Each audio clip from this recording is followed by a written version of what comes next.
अस्सलाम वालेकुम everyone, welcome back to my vlog. आज मैं ना आपके साथ में शेयर करने वाली हूँ मेरा 30 मिनट डेली क्लीनिंग रूटीन। और हम सब ना बहुत बिज़ी रहते हैं, हमेशा लगता है कि क्लीनिंग के लिए बहुत टाइम चाहिए, लेकिन अगर रोज़ सिर्फ 30 मिनट्स निकाल लिए जाए ना तो घर को क्लीन और ऑर्गेनाइज रखना काफ़ी इजी हो जाता है। तो आज मैं ना अपना जो लिविंग रूम है ना उसको प्रॉपरली क्लीन करूँगी। सारी चीज़ों को उनकी जगह पर अच्छे से अरेंज करके और अच्छे से क्लीनिंग डस्टिंग वगैरह करूँगी, क्योंकि आजकल समर का टाइम है, हवाएं चलती हैं ना तो फिर बहुत ही जल्दी ये जो लिविंग रूम है गंदा हो जाता है। और ये जो मेरा सोफ़ा है ना ये फैब्रिक का है, तो इसको ये ना डस्ट बहुत जल्दी एब्जॉर्ब कर लेता है, तो इसको या तो मुझे वीकली क्लीन करना पड़ता है या फिर ऐसे चलते फिरते में 1-2 दिन बाद मैं इसको क्लीन कर देती हूँ और बस नॉर्मल ब्रश से अच्छे से क्लीन कर देती हूँ तो डस्ट निकल जाती है। और फिर इसके ऊपर मैं जो ये सोफ़ा कवर है वो लगा दूँगी। मैंने ऊपर वाला हटा दिया है क्योंकि बहुत दिनों से ऐसा पड़ा था ना, थोड़ा-सा मुझे बोरिंग सा लग रहा था, तो इसलिए मैंने ऐसे सिंपल सा रखा है। अच्छा, मुझे ऐसा लगता है कि अगर आपका घर खुला है और आपका जो एरिया है वो ऐसा है जहाँ पे थोड़ी-सी धूल-मिट्टी ज़्यादा हो, तो आपको ना फैब्रिक सोफ़ा बिल्कुल नहीं लेना चाहिए। लेदर वाला जो होता है ना वो बेस्ट रहता है। मेरा ऐसा मानना है, आप लोग बताइएगा कि आप लोग की इस बारे में क्या राय है? क्योंकि ना फैब्रिक सोफ़ा जो होता है उसको मेंटेन करना थोड़ा-सा मुश्किल होता है। उसमें अगर स्टेन वगैरह लग जाते हैं तो उसको भी क्लीन करना थोड़ा-सा मुश्किल होता है, और जो लेदर का सोफ़ा होता है ना उसको बस ऐसे वाइप कर लो और वो एकदम क्लीन हो जाता है। तो मुझे तो पर्सनली वही पसंद है और मैंने ले लिया था ये, लेकिन अब मुझे लगता है कि नहीं लेना चाहिए था। ख़ैर, यहाँ पर मेरा जो लिविंग रूम है ना वो ऑलमोस्ट क्लीन हो चुका है। मैंने सारी डस्ट वगैरह निकाल दी है और टेबल भी अच्छे से क्लीन कर दी है, और आप देख सकते हैं कि कितना नीट और क्लीन लग रहा है अब। अच्छा, सिर्फ 30 मिनट्स की ना डेली क्लीनिंग से घर हमेशा क्लीन और ऑर्गेनाइज तो रहते ही, और डेली थोड़ी थोड़ी अगर हम क्लीनिंग करते हैं ना तो फिर वीकेंड पर डीप क्लीनिंग का लोड बहुत कम हो जाता है। और क्लीन घर में रहने से माइंड भी फ्रेश और स्ट्रेस फ्री फील करता है, और रेगुलर क्लीनिंग से ना डस्ट और बैड स्मेल दोनों कम रहती हैं। अब मैं ना फ्रिज की भी क्लीनिंग कर लूँगी, और मैं अंदर से नहीं क्लीन करूँगी क्योंकि मैंने अभी 2 दिन पहले उसको क्लीन किया था। लेकिन बाहर से ये काफ़ी ज़्यादा हाथ लगते हैं ना तो उसके फिंगरप्रिंट्स आ जाते हैं, और जब घर में छोटे बच्चे हों तो फिर ज़्यादा चीज़ें गंदी होती हैं, तो उसको मैं बाहर-बाहर से ऐसे क्लीन कर दूँगी। अच्छा, फ्रिज और किचन को ना डेली क्लीन करने से हाइजीन भी मेंटेन रहता है, और हर चीज़ अपनी जगह पर होने से जो ज़रूरत की चीज़ें हैं ना वो जल्दी मिल भी जाती हैं। और अगर आप डेली रूटीन फॉलो करते हैं ना तो घर बहुत ज़्यादा कभी मेसी नहीं होता। तो जो 30 मिनट की कंसिस्टेंसी है ना वो आपके घंटों क्लीनिंग से बहुत बेटर होती है। तो इस रूटीन से ना टाइम भी बचता है और घर भी हमेशा प्रेजेंटेबल लगता है। तो ये छोटी-छोटी सी हैबिट्स हैं जो कि लॉन्ग टर्म में बड़ा डिफरेंस कर देती हैं लाइफ में। तो अगर आप 30 मिनट की क्लीनिंग को फॉलो करते हैं ना तो आपकी लाइफ बहुत ज़्यादा ईज़ी हो जाती है। मैं तो अपनी लाइफ में ना यही 30 मिनट की डेली क्लीनिंग रूटीन को फॉलो करती हूँ, वरना मेरे लिए बहुत ज़्यादा बर्डन हो जाए अगर मैं डेली अपना घर डीप क्लीन करने बैठ जाऊँ। तो ख़ैर, क्लीनिंग तो हो गई थी मेरी, उसके बाद में फिर मेरा आ गया था ये पार्सल। मैंने कुछ चीज़ें मंगाई थी, ख़त्म हो गई थी, और इतनी गर्मी है कि बाहर जाने का बिल्कुल भी मन नहीं करता है, तो मैंने घर पे ही मंगा लिया था। हालाँकि थोड़ा-सा महँगा पड़ता है मार्केट से, लेकिन ठीक है, कभी-कभार चल जाता है। और ये देखिए, मैंने ना ब्लिंकिट से मंगाया था, तो ये आप देख सकते हैं ब्लिंकिट वालों ने कुछ नया एक इन्वेंशन निकाला है। इसमें ऐसे बच्चों के लिए बहुत सारी चीज़ें, क्विज़ वगैरह दी हैं, तो पेपर भी नहीं वेस्ट होगा और बच्चे इसमें कुछ ना कुछ नया सीख जाएँगे। बच्चे क्या, बड़े भी इसको सॉल्व कर सकते हैं। तो मैं इसको रख दूँगी फ़ोल्ड करके, और मैं अपने बेटे के साथ में इस क्विज़ को सॉल्व करूँगी। और मैंने ना धनिया, टमाटर और ये जो नारियल होती है कच्ची वाली, तो वो मंगाई थी, और मुझे आज एक रेसिपी बनानी है तो उसके लिए उसमें नारियल चाहिए होगी, तो मैंने मंगा लिया था। और ये ना इतनी सारी नारियल करीब 45 रुपीज़ की या 43 रुपीज़ की पड़ी थी। अगर हम मार्केट से लेते तो शायद एक नारियल का पूरा गोला मिल जाता। और ये टमाटर मंगाए थे, वैसे तो ये देसी टमाटर थे, और पता नहीं देसी हैं कि कौन से हैं, लेकिन साथ में 2 टमाटर ख़राब भी निकले थे इस तरह से। तो इनको ना मैं वॉश करके रख दूँगी, क्योंकि बाहर से आई हैं और सब्जियों को हमेशा जब भी बाहर से आए तो वॉश करके ही रखना चाहिए। अच्छा, जो रॉ पीनट थी ना वो भी ख़त्म हो गई थी, तो वो भी मैंने मंगा लिया था, क्योंकि पोहा वगैरह बनाते हैं या बहुत सारी चीज़ों में नाश्ते में पड़ती है, तो इसलिए मैंने ना ये भी मंगा लिया था। और पीनट की चटनी भी बहुत अच्छी बनती है बाय द वे।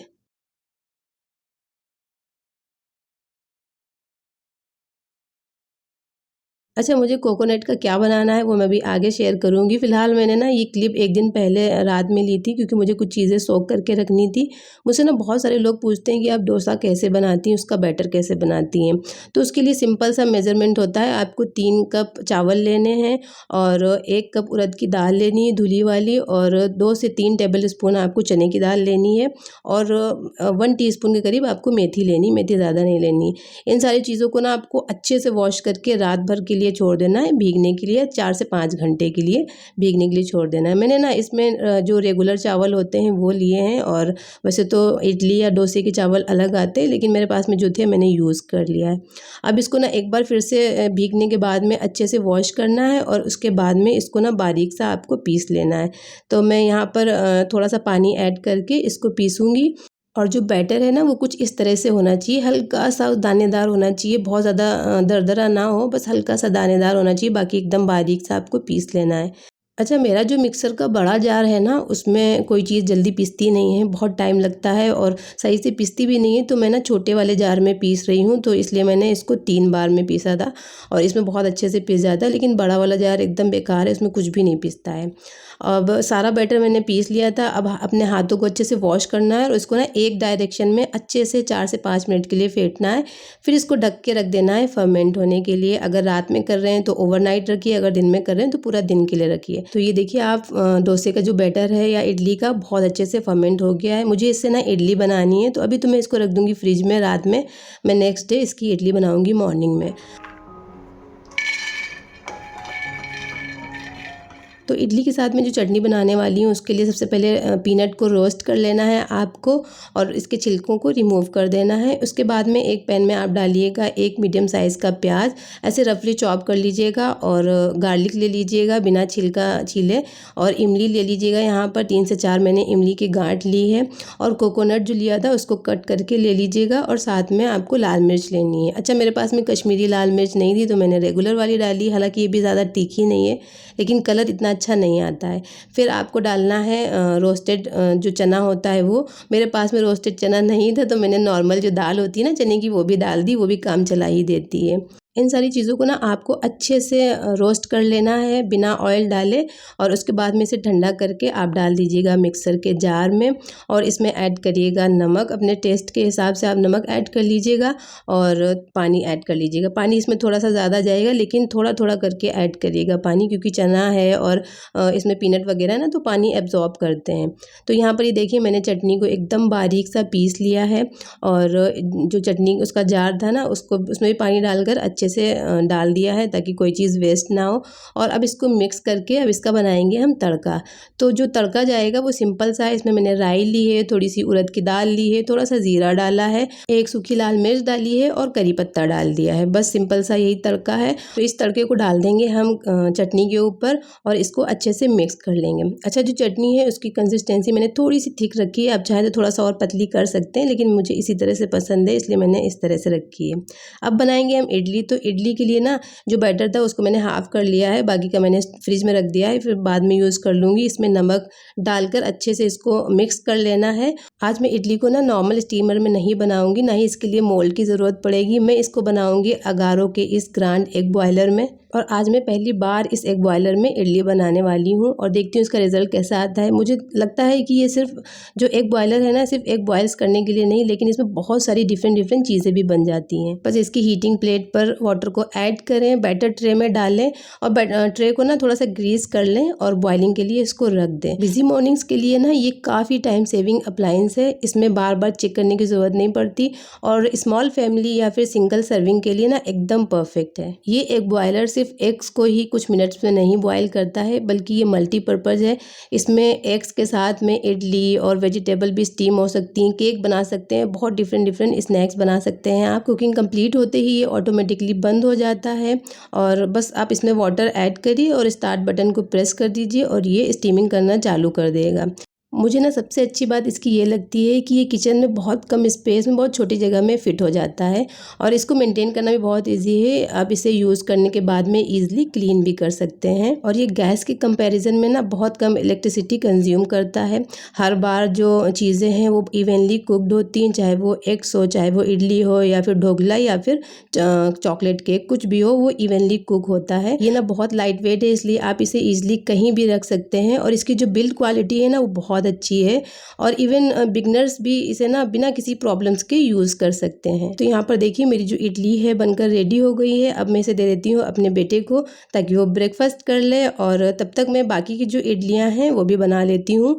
और इसको अगर आप परचेज़ करना चाहते हैं ना तो इसका जो लिंक है वो मैं डिस्क्रिप्शन बॉक्स में डाल दूँगी। आप वहाँ पर जाकर चेक करिएगा, क्लिक करिएगा और आप इस प्रोडक्ट को ना ईजिली बाय कर सकते हैं। और ये ना बिजी मॉर्निंग्स के लिए बहुत हेल्पफुल अप्लायंस है, तो एक बार आप इस पर इन्वेस्ट करके ज़रूर देखिएगा और मेरी एडवाइस है कि आपको बिल्कुल भी रिग्रेट नहीं होगा। बहुत अच्छा अप्लायंस है ये। खैर अब ना मैं नाश्ता कर लूँगी, तो मैंने अपने लिए भी 2 इडली निकाल ली हैं और इडली भी इसमें ना बहुत अच्छे साइज़ की बनती हैं, तो 2 इडली ना इनफ होती है। साथ में चटनी ले लूँगी और ये इडली सच में बहुत सॉफ्ट बनी थी।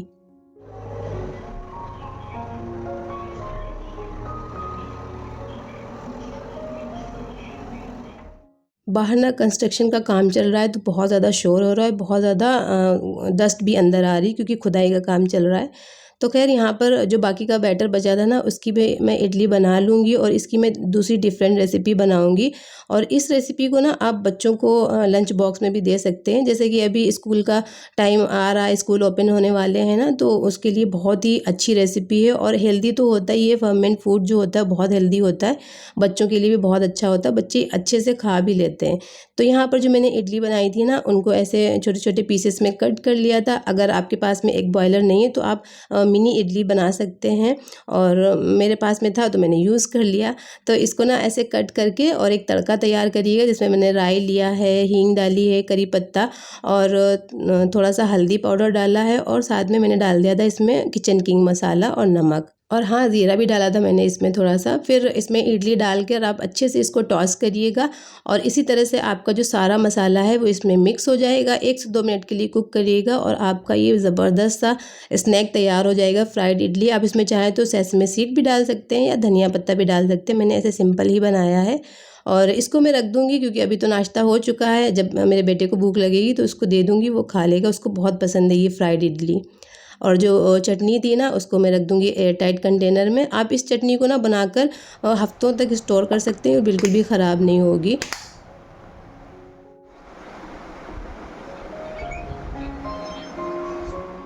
अच्छा, मेरा ना काफ़ी दिनों से सिवई खाने का मन कर रहा था, किवामी सिवई। तो मेरे पास रिक्वेस्ट भी बहुत आई थी कि आप किवामी सिवई की रेसिपी शेयर करो। हालाँकि मैं पहले कर चुकी हूँ लेकिन फिर भी मैंने सोचा चलो शेयर कर देती हूँ क्योंकि मैंने ईद पे नहीं बनाई थी क्योंकि मैं ईद पे थी नहीं यहाँ पर। तो मैं बना रही हूँ करीब 300 ग्राम मैंने सिवई ली है। अच्छा, सारी चीज़ें ना इसमें मेज़र करके जाएँगी। अगर आप सिवई ले रहे हैं 300 ग्राम तो उसका डबल शक्कर जाएगा। मतलब मैं थोड़ा डबल डालती हूँ वरना लोग तो इससे भी ज़्यादा डालते हैं, 3 गुना ज़्यादा डालते हैं। वो बहुत मीठी हो जाती है मुझे और मेरे घर में इतनी मीठी किसी को पसंद नहीं, तो मैं बस डबल डालती हूँ। तो यहाँ पर मैंने सारी चीज़ों को मेज़र कर लिया है। मेज़रमेंट बहुत ज़रूरी होती है सिवई में वरना ख़राब भी हो जाती हैं। बहुत सारे लोगों की जो किवामी सिवई है ना वो बहुत हार्ड हो जाती हैं। लेकिन मैं आपके साथ में एक सीक्रेट शेयर करूँगी जिससे आपकी जो किवामी सिवई है ना वो बिल्कुल भी हार्ड नहीं होंगी और बहुत ही टेस्टी बनती हैं।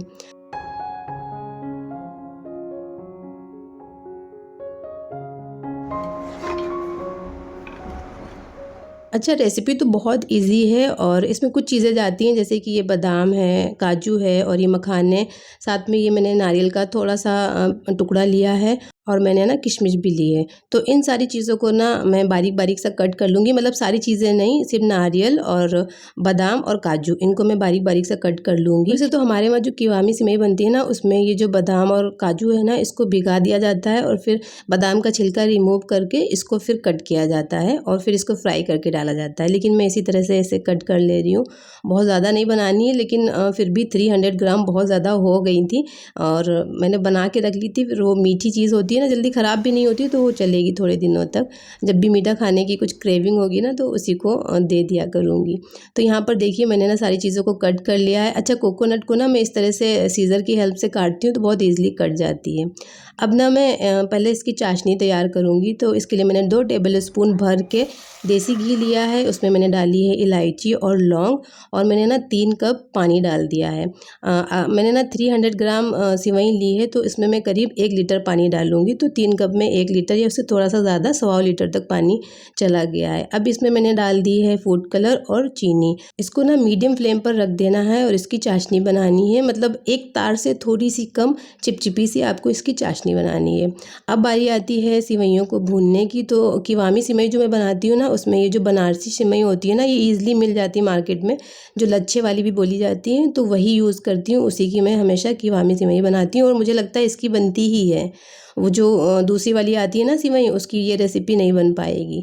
तो यहाँ पर मैंने ना देसी घी डाला था, फिर मुझे कम लगा तो मैंने थोड़ा-सा और डाला था, और इसको अच्छे से भून लेना है। बहुत ज़्यादा नहीं, ये ऑलरेडी भुनी होती है, लेकिन हाँ 6 से 7 मिनट के लिए अच्छे से आपको इसको भूनना है। इसका कलर भी चेंज हो जाएगा, इसकी क्वांटिटी भी कम हो जाएगी। अब इसको मैं डाल दूँगी एक बड़े से बर्तन में और इसको अच्छे से फैला दूँगी, क्योंकि अभी बहुत गर्म है। और इसमें मैं डालूँगी नॉर्मल रूम टेम्परेचर पे जो दूध है ना, वो डालूँगी करीब आधा कप। इस तरह से आपको डालना है ताकि ये सारी सिवइयों पर अच्छे से कवर हो जाए। और इसको हल्का सा मतलब पार्शियली ढक कर रख दूँगी और इसी तरह ये सॉफ्ट हो जाएंगी।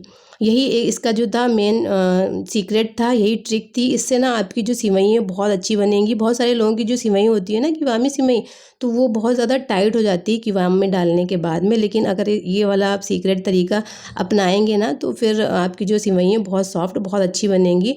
और मतलब बहुत सारे लोगों के घर में शायद इसी तरह से बनती भी हों, तो मेरे घर में भी बनती है, इसलिए मैंने सोचा आप लोग के साथ में ये तरीका शेयर कर देती हूँ।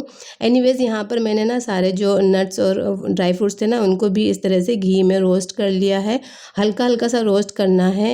ये जो ड्राई फ्रूट्स होते हैं ना, इनका अपना खुद का ऑयल होता है, तो ये थोड़ी देर तक कुकिंग इनकी चलती रहती है, इसलिए आपको ज़्यादा नहीं रोस्ट करना है। और फिर मैंने ना लास्ट में ये जो किशमिश थी, इसको भी डालकर हल्का-हल्का सा रोस्ट कर लिया था। जब ये फूलने लगेगी तो आपको इसको निकाल लेना है। अच्छा, अब मैं खोया भी थोड़ा-सा फ्राई कर लूँगी, क्योंकि जब भी मैं सेवई बनाती हूँ खोया फ्राई करके ही डालती हूँ। और ये मैंने ना बना के रखा था खोया घर पे ही, थोड़े दिन हुए, तो अब फ्रीज़र में रखा था, तो अब मैं इसे यूज़ करूँगी। और जब भी आप खोया डालें ना सेवई में, तो हमेशा फ्राई करके ही डालें, इससे जो सेवई हैं वो ख़राब नहीं होती हैं जल्दी। अगर आप कच्चा खोया डाल देते हैं तो सेवई जल्दी ख़राब होने के चांसेस रहते हैं, या फिर वो जो चिरौंजी होती है ना, वो भी सेवई को ख़राब कर देती है।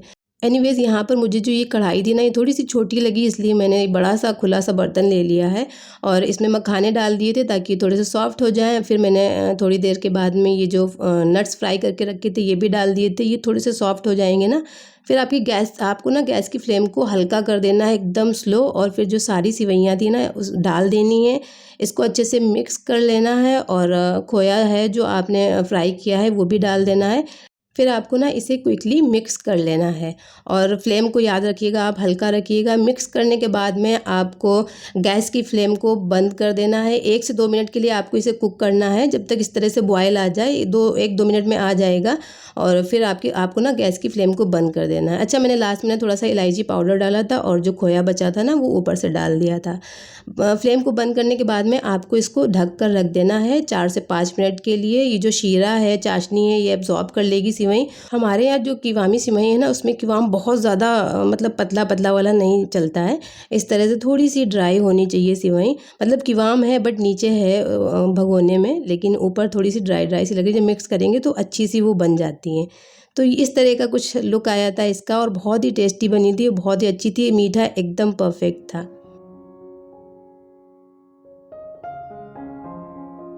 तो बस यहीं तक था आज का मेरा ये व्लॉग और आप इस सिवई को ज़रूर बनाइएगा। बहुत दिनों से आप लोग इसकी रेसिपी मांग रहे थे, बहुत अच्छी बनी थी। और वीडियो अगर पसंद आए तो इसे लाइक करिएगा, शेयर करिएगा और मेरे चैनल को सब्सक्राइब करना बिल्कुल भी मत भूलिएगा। मैं इंशाल्लाह मिलूँगी आपसे एक नए व्लॉग में और एक नई एनर्जी के साथ में। तब तक के लिए अपना ढेर सारा ख्याल रखिए, दुआओं में मुझे याद रखिए। अल्लाह हाफ़िज़।